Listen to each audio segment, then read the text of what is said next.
snad jsem už konečně živě, přátelé. Já jsem takové malé problémy, ale jak jistě vidíte, podle mého ohozu, mi se ta kamera nějak přibližuje, jako, tak abyste viděli celý můj ohoz.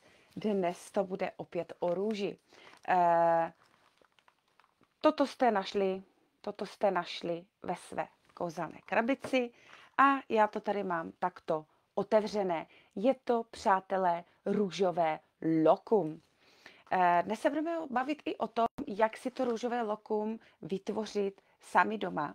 Tady ho mám takto na našem kurzu Vůně růže, parfém života. Máme inovaci, protože budeme na kurzu pro vás dělat i tady toto lokum z růžového hydrolátu, protože na cestě po Turecku, respektive Istanbulu, jsem se do lokumu zamilovala. Vy tady tuto krabičku lokumu máte z údolí růží. Ono to, doufám, že vysílám dobře, všechno je v pořádku. Měla jsem malé problémy. Ten lokum, přátelé, nebo to lokum, to je takové celé sladké, růžové, voňavé a je to použitelné kdekoliv. V bonusech potom máte recept, který jsme dostali přímo v Istanbulu a máme ho rádi, zkoušeli jsme ho tady z této krabičky, toto je škrob a tady mám vlastně v arabštině a angličtině ten recept a pak jsme dostali ještě speciální jeden, nicméně ten byl tak těžký, že jsem se na to vykašlala a tady tenhle ten je velice jednoduchý a máte ho rychle. A je to opravdu, přátelé, dobrůdka. Říkám, na našem kurzu u nás v lese Vůně růže, parfém života, který vždycky dělám v lednu, tak ochutnáte. Vy, co už jste byli, tak pokud si budete chtít opakovat, máte rovnou 1000 korun slevu. No, každopádně v Istanbulu, nebo prostě v arabských státech, nejen tureckých, se lokum prodává ve více variantách a třeba tady to růžové lokum, ano, toto je teda z Bulharska, z údolí růží, kam pravidelně jezdíme sbírat okvětní lístky růže na eterický olej a hydrolát, kdy musíme nazbírat tak 300 kg okvětních lístků a z toho je 90 ml eterického oleje. Tak já teda to lokum miluju, nejenom teda růžové, ale růžové lokum je pro mě důležité právě i z hlediska aromaterapeutického. A na kurzu Vůně růže, parfém života ochutnáte domácí naše vyrobené a budeme vám ho tam i vařit, odnesete si ho pěkně v celofánku domů, přátelé. Protože pokud je vyrobeno to lokum z kvalitního hydrolátu Rosa damascena, tak nese ve vodě takové rozpustné aromatické molekuly růže a působí antistresovým účinkem a antixiotický, antistresový a harmonizující, jo, protiúzkostný. Má tam takové stopové květinové aldehydy, takže nádherně voní, už jenom když si k němu ňufnete, já bych si to jako už snědla, jo, to naše. Ale já počkám ke konci, já se s váma budu loučit, tak si to narvu do pusy, rozumíte? Tak slušně nějak tak jako vystupovat, že ano. No. Takže ono je proti úzkosti už jenom, když to papkáte a je odpovědné i za takovou relaxaci, má relaxační efekt. Účinky růžového hydrolátu v potravině jsou známé a hodně používané. Já si nejvíc, když vařím, tak nejvíc prostě používám neroli a používám tady ten růžový hydrolát, protože prostě on je působí na nervy, už jenom když vaříte, na ten parasympatikus a podporuje trávení. Pozor, kdybyste to přehnali, tak toto máte v balíčku, ano. Kdybyste to přehnali, tak jdete rychleji vylučovat, protože působí i proti zácpě. Jo? Podporuje trávení, má chladivý efekt na ten organismus, protože růže je jedna z nejchladnějších entit, které máme v rostlinné říši, takže působí krásně na záněty. Dává třeba po antibiotikách sliznici žaludku dohromady. Ano? Takže ty účinky toho růžového hydrolátu můžeme opravdu použít i v tom kulinářství a například teda, nejenom teda, že si pochutnáme, ale taky nám to podpoří tu psychiku a ty naše emoce. Já si asi to nevydržím, asi si to teda dám, protože to je prostě mňamózní, přátelé. Vy, co jste si zakoupili kouzelnou krabici nebo videa, máte recept v PDF-ku. Je to velice jednoduché, je to recept z této krabičky, ano. O tom si ještě trošku popovídáme, ale co se týče vlastně lokumu jako takového, tak minulý rok jsme se bavili o tom, jak vzniklo to lokum s tím sultánem, jak mu to ten kuchař tu sladkost udělal, protože to byl nosný sultán. Jo, ale pozor, přátelé, to lokum je totiž i vlastně slavnostní cukrovinka. Je to sladkost, ano, která právě navozuje náladu třeba na návštěvách, na svatbách, se nosí jako dar, jo, na návštěvách je to, on zlepšuje náladu, protože ono se vlastně říká, že jenom když si dám tady ten čepeček, či čepeček, věneček na hlavu, tak už by to mělo sklidňovat. Jsem si dobře vybrala, když mi nešlo spustit vysílání. Každopádně tam, kde je růže má totiž největší vibrace ze všech rostlin, tak se léčí veškerá negace, vzteky, jo, protože vlastně vášeň, jo, kterou já oplývám, jak jste si asi všimli, tak to je taková jako horká emoce, takže mě ta růže teda dělá opravdu moc dobře, protože já mám té energie hodně. No, takže to lokum, přátelé, to se dává jako symbol pohostinnosti, jemnosti, lásky, ale ne jako lásky, jako třeba já k mému manželovi, ale jako takové té lásky všeobjímající ke všemu, jo, ke zvířátkám, k lidem, k dětem, prostě úplně je to takové moc sladké, víte? No, takže to růžové lokum, přátelé, to je prostě sladkost, sama o sobě, protože ona dodává tu radost, sladkost a lásku. A přátelé, to se nepoliká, to se nechá rozpustit v ústech, to se nechá rozkvést, jo. Já jsem schopná toho úplně sežrat úplně jako moc, proto jsem se rozhodla, že si to budu prostě vyrábět sama a musím teda říct, že to moje vyrobené, nebo to naše s manželem, tak to je teda excelentní, to prostě, jako jsem propadla lokumu, a propadla jsem lokumu v Istanbulu. A k tomu se ještě, myslím, že dostanu. Teď vlastně, víte co, já vám to jako předvedu, jo, schválně vám to předvedu. Takže vložíme do úst lokum. Nepolikám. Ale nechám to rozpustit, je to rituál. Ve videích, jak jste, vy, co jste si koupili videa, tak tam máte v PDF-ku i takovou pohádku o lokumu a máte tam i rituál, jak to dělat, že vlastně to není jenom tak, že sežeru celý tác, jako já třeba teďka za chvíli, ale je to prostě, že vstanu a udělám si čas sám pro sebe. Už mi nešel internet, nebo mě někdo už po ránu hnedka našel, tak všecko je pryč, přátelé. Jo, takže necháte to v těch ústech rozkvést. Počkejte se, až přijete k nám na kurz, tak pochopíte, že to kupované je samozřejmě výborné. Já ho miluji, já se ho kupuju po krabici, ale když si uděláte svoje vlastní, to se vůbec nedá s ničím srovnat, přátelé. Ty jemné kostky, jo, respektive u nás srdíčka z toho pravého růžového hydrolátu rosa damascena právě, tak dokážou úplně stišit, zjemnit, navrátí k sobě, protože to je fakt dobrota. Jo, to je fakt dobrota.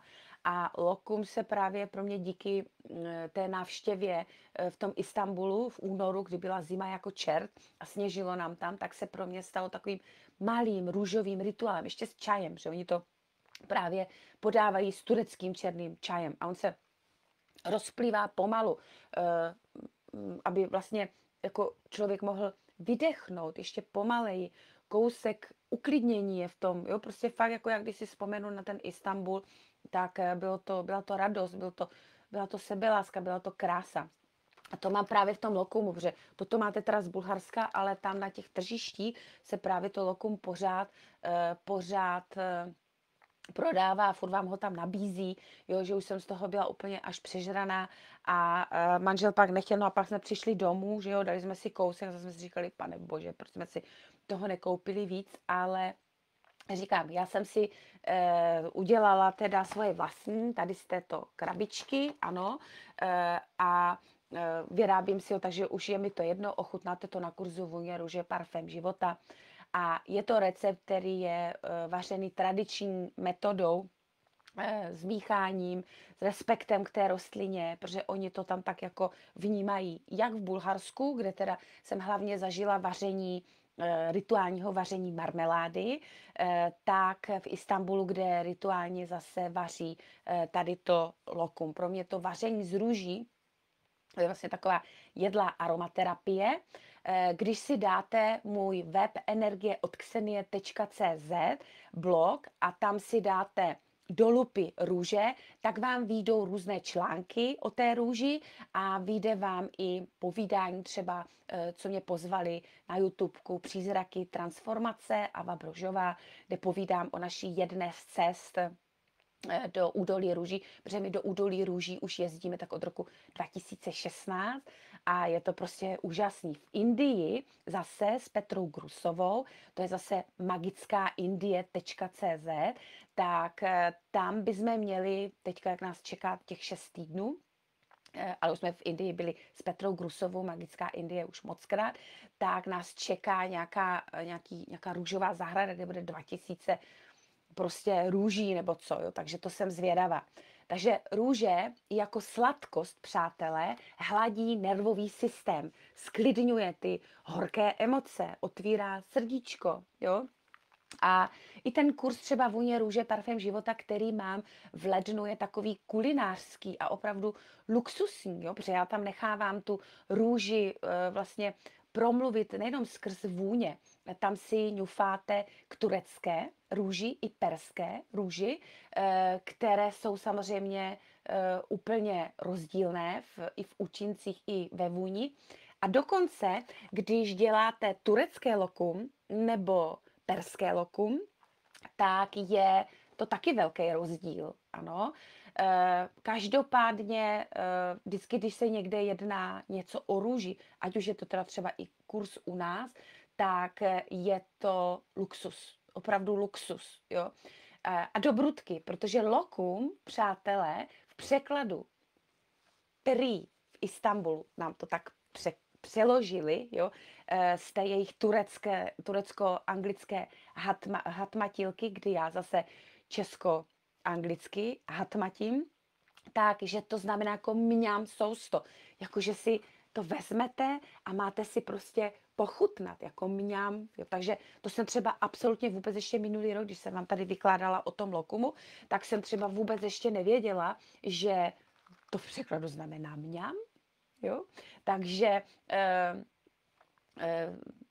myslím si, že jsem to pochopila dobře, protože já i turecká osoba jsme se domlouvali na úrovni školkových dětí, něco jako máma má mísu a Míla mele maso. To bylo ve slabikáři, já ten slabikář tady někde mám v té mé knihovně, jo, starý slabikář z mých mladých let. Ano, tady mám slabikář. Toto je, přátelé, můj slabikář z mých mladých let. A tady ta úroveň máma mele maso a Míla má mísu. Prostě tak to pochází tady odsaď. Jo, to jsem ani nevěděla, že mám po ruce slabikář. Každopádně k výrobě toho lokumu používají hydrolát z růže, nebo taky z bergamotu, taky mátový a samozřejmě vždycky z kousky třeba pistácie nebo kardamomu.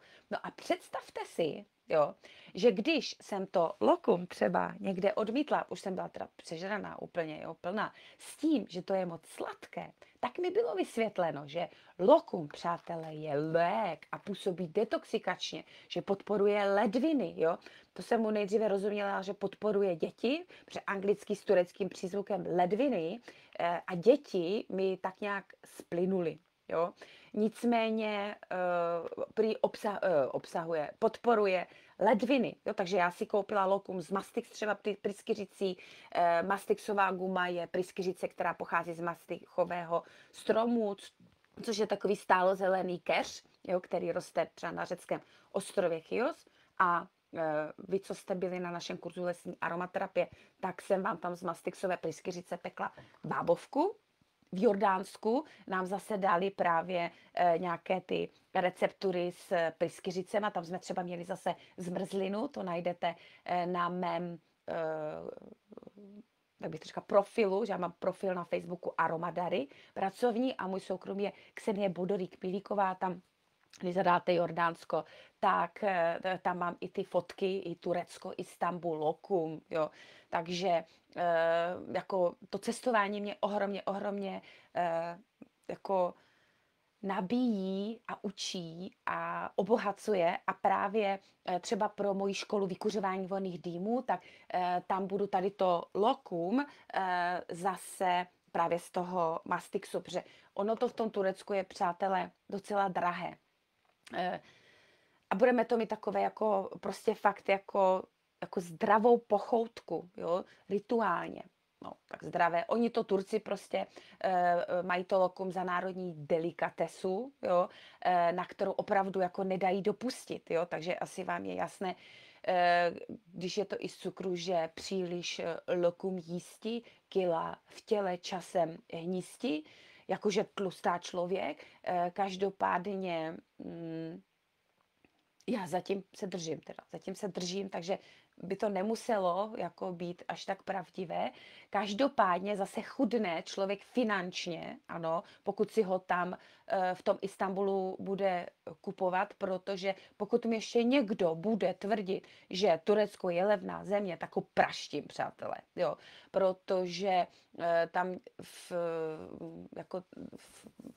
v roce 2025-26 těch 1000 tureckých lir bylo 700 korun a kilo, nebo prostě jo, to stálo nějakých 1500 lir, jo, takže já jsem si, přátelé, koupila 200 gramů, jako, a koupila jsem si třeba i lokum z granátového jablka, jo, to lokum nám v Istanbulu ohromně chutnalo, přátelé, jo, takže takové to bylo v té zimě, protože my jsme přiletěli do Istanbulu, kde týden předtím bylo 14-15 stupňů a nám sněžilo, což vidíte i na těch fotkách, když se podíváte na ten profil Ksenie Bodorík Pilíková, což jsem teda mimochodem já.